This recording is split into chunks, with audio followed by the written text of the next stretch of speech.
So where does Boko Haram get its money to fund its main business of terrorism? Omoloye Sowore is the publisher of SaharaReporters.com. Thank you so much for joining us here today. Thank you. Let's talk a little bit about Boko Haram and how it gets its money, because in the articles I've read, it's a really big mystery how this group is funded. Well, we're engaged in a number of ways of raising money. One of them, majorless bank robbery.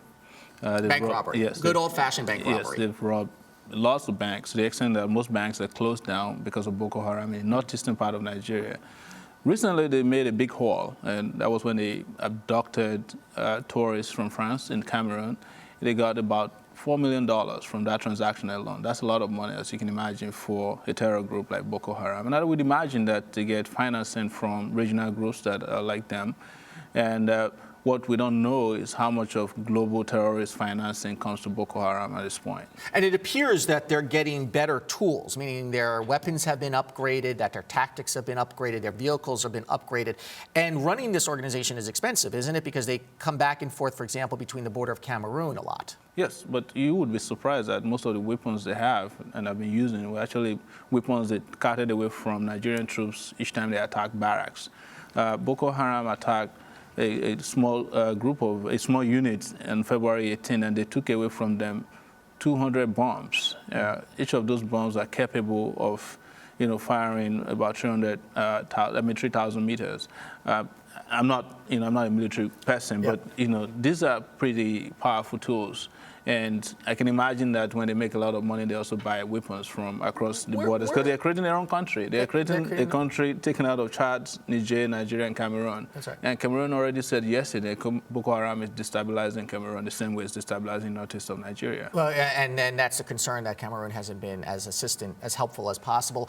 Where are they getting the weapons from? Who is supplying? Who are the arms dealers? Well, they have arms dealers that are supplying the same armed groups that had been in Chad and Niger. These are countries that have failed to a large extent.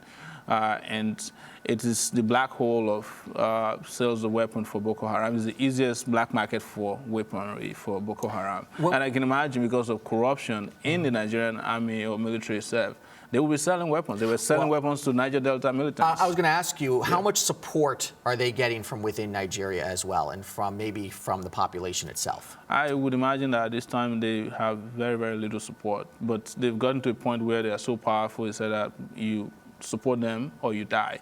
And they have been able to prove that several times. But I don't see the local population in Nigeria who are bearing the brunt of Boko Haram's militancy or brutality supporting them at this point. Take me to the individual member of Boko Haram. Is this, with lacking a better word, their full-time job, or are they members of society in sort of this shadow group as well? Oh, you can imagine that they're doing so well, this will be more than a full-time job. These guys are, if you have 234 kids, girls to take care of, you'll be very, very busy. And they have to, in addition to that, attack barracks, they have to attack markets, they have to attack villages almost on a daily basis.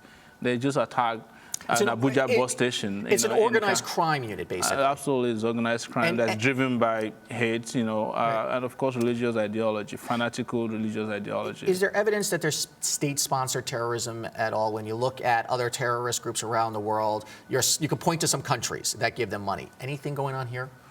I don't think so. The reason why I don't think so is if that was happening, it would have been clear by now that there's a particular state, a rogue state behind Boko Haram. But you can imagine, even religious leaders in Saudi Arabia and other places have been condemning the abduction of the girls. It does mean that they don't support. There's no state that we know of. And that makes it probably a little bit harder to pressure them, because there's no state to go after. Omoloye, thank you so much. Thank you. Appreciate you coming in. Coming up, if you know the phrase, a long-distance dedication, then you know who Casey Kasem is. The question tonight is, where is Casey Kasem? You're watching Rise Exchange.